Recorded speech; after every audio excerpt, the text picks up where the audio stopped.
Hey friends, this is the last of my guitar kind of chat series that I've been doing. I have four electrics sitting on my little rack over here. I don't know if you guys can see those. And I already did a video on all the other three in that little rack. So this is the last one. This is an Ed O'Brien model Stratocaster, and I've made some changes to it. You could see in the video that I did about the what I call inverted tuning, which is probably incorrect, but it's that red Strat. The neck on that guitar is actually the original neck from this guitar, and so I got a custom Warmoth neck for this Stratocaster, and it's a roasted maple stainless steel jumbo fret. The profile I think is like it's supposed to be like the Eddie Van Halen. It's like an offset kind of like baseball bat situation, which I really love. And it also has that compensated nut that I was talking about in the Telecaster video that I just made. The only other changes I made to this are brass saddles, and then so the electronics on this are actually different. There's a sustainer volume that is where the second tone was, and I just kind of like pushed it down into the body, so it's still in here. It's just all the way at 10 and hidden, so I can move the master volume and the tone down so that I don't hit it with my hand. The only other thing that's special about this guitar is that there is a JB bridge. It's like a humbucker bridge pickup, and that comes with. I didn't change the pickups. The pickups came with the Ed O'Brien Strat, and I want to say it's like a Texas something rather in the middle, and then this is a sustainer pickup. And there's two switches. There's an on and off switch right here for the sustainer pickup, and then there's honestly, I'll just show you. So when it's on, it goes to the bridge, and it starts sustaining, right? Honestly, I don't really know what the middle does. I usually just go first position or third for this other switch.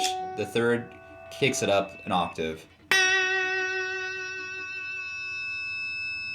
You can hear that, which can be really cool in some circumstances, kind of useful.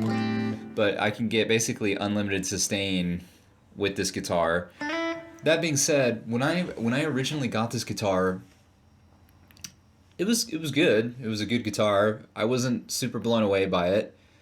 I guess I really didn't think too much about it. I blocked. Well, so that's the final thing is that I blocked the Strat, so it's not a floating bridge in here anymore. So I can do multiple without the change in pitch because of the compensation happening on the bridge. I'm not explaining this super well, but when you have a floating situation, when you have a whammy for your bridge and you bend two notes, or like you bend a note and try to hit the other note, it kind of knocks it out of tune because the pitch is all relative to the tension on the springs and all this stuff. So when you kind of block it, or whatever you call it, when you make it so it's not a floating, you can't use the whammy bar, you can do those types of bends and they'll be perfectly in tune.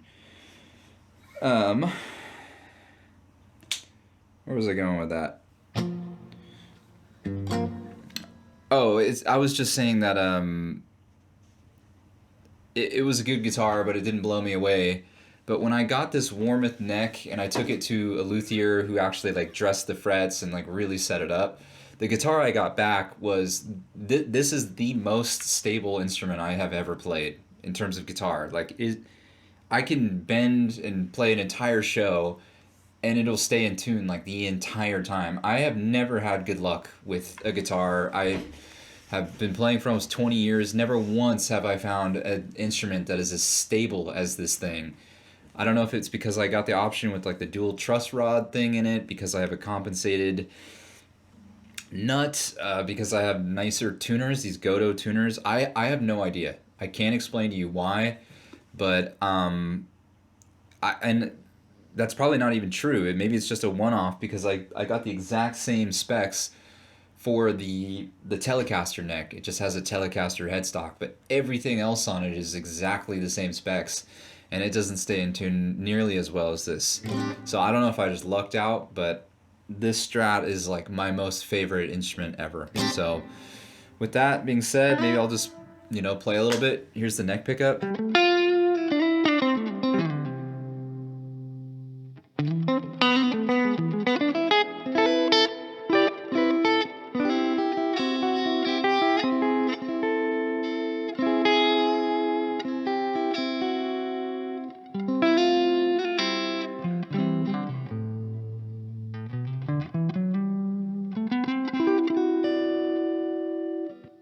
Here's the next position.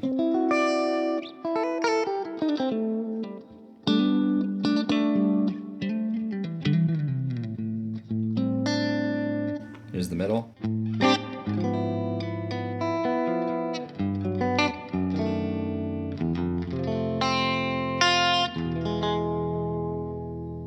Here's the next one, which is the middle and the bridge.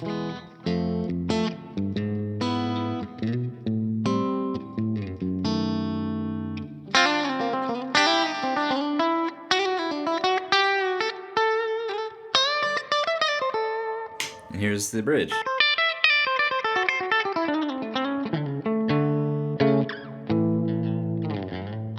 Let me throw a little bit of gain on here. Just a very, very small amount.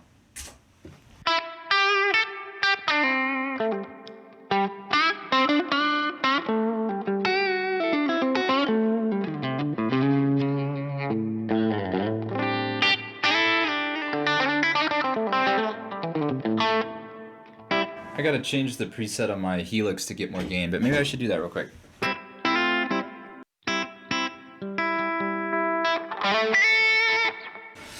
Here's the bridge pickup.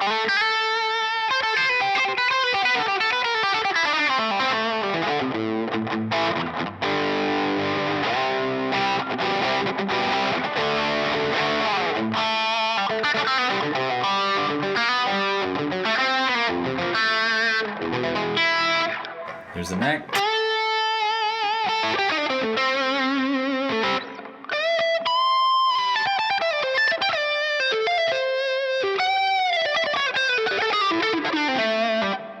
And then here's the sustainer with the...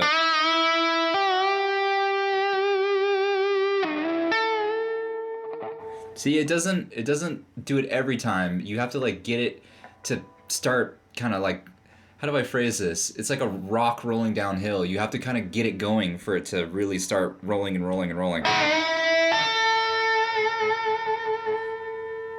In some places on the neck, it just doesn't want to go.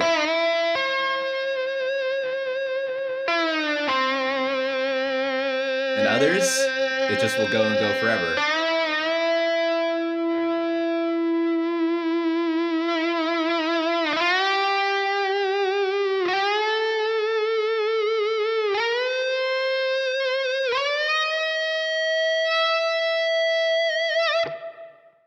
Which is kind of cool. It's more organic that way. It's not like every single time you're going to get the same result, which makes it more natural and organic, which I think is cool. Yeah, man. That's the Strat. You see me playing this a lot. It's my favorite instrument I've ever had. What else can I really say? Especially live, it's a little different when I'm going like direct into an interface. The sounds different, but I usually play in this position with these two, the middle and the bridge, when I'm playing clean stuff, especially live. It just sounds amazing.